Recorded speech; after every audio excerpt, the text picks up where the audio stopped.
Aujourd'hui, le béton est très répandu dans le domaine de la construction. Avec une production de 6 milliards de mètres cubes de béton par an, peut-on néanmoins lui faire confiance? Beaucoup pensent que le béton est nocif et polluant. Quelles sont les ressources pour la fabrication du béton?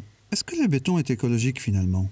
Il est important de rappeler que ce béton, c'est un produit 100% donc naturel. 100% naturel parce qu'il est composé de matériaux tels que le sable et les granulats de calcaire qui sont très proches de notre usine. Et puis du ciment. Du ciment, on n'en met pas beaucoup, mais on en a besoin. Et ce ciment, c'est composé finalement d'argile et de calcaire également. Toutes ces matières premières que nous avons vraiment à proximité de notre usine nous permettent de fabriquer les différents produits en béton, comme la Stabobrick. C'est une production qui n'a pas besoin de cuisson. Au niveau l'emprise CO2, la production du béton consomme très peu finalement au niveau de son emprise écologique au niveau du CO2. Il y a de nombreux dérivés des produits béton. Ici, nous allons en aborder un, la brique de façade. Vous voyez votre habitation, votre bâtiment, et puis à un moment se décide de déconstruire ce bâtiment. Et puis donc on va déconstruire et je vais récupérer la brique. Et cette brique, on va la concasser pour en tirer du granulat qui sera réinjecté dans la production de béton. Et ce, à l'infini.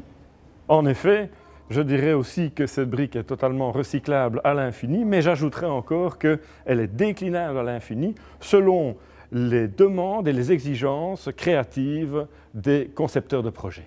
Nous sommes en fait les premiers sur le marché à avoir mis au point et lancé ce système de maçonnerie au moyen de mortiers traditionnels dosés automatiquement avec une esthétique de joint d'apparence mince.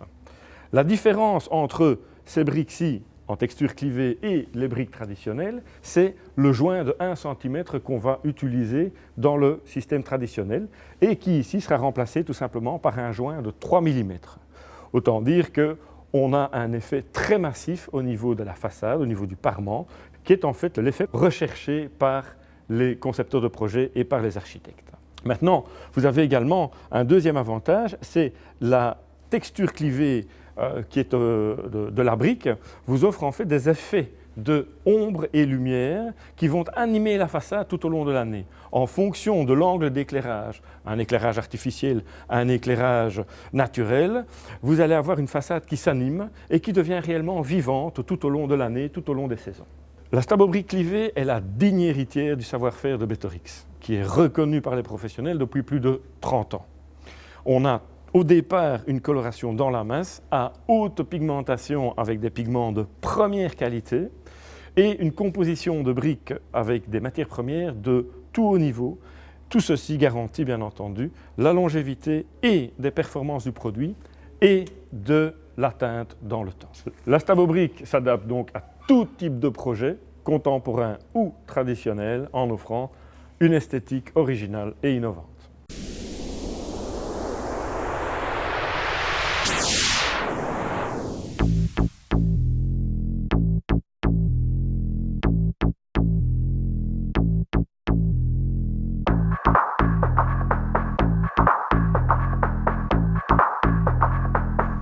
Que faut-il comme équipement pour une mise en œuvre aisée?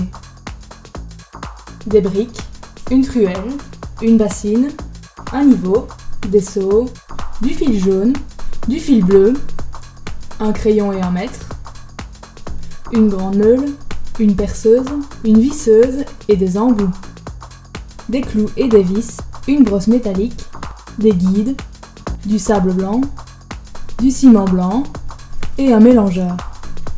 Pour les murs blancs, dans ce cas-ci, nous mélangeons du ciment blanc avec du sable blanc, mais il existe des mortiers prêts à l'emploi.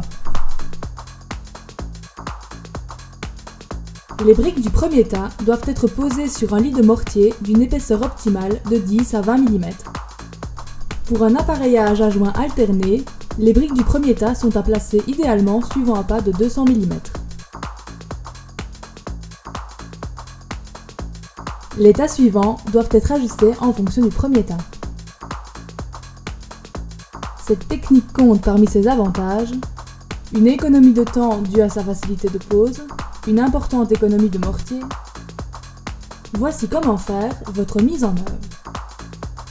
Posez les 2 guides et tirez votre fil jaune. Dans ce cas-ci, le tracé rouge est imprimé sur l'isolant. Chargez le mortier entre les 2 guides. Répétez l'opération jusqu'aux 2/3 du guide. Appuyez dessus avec la truelle et raclez le mortier. Raclez le surplus pour le poser sur le dernier tiers.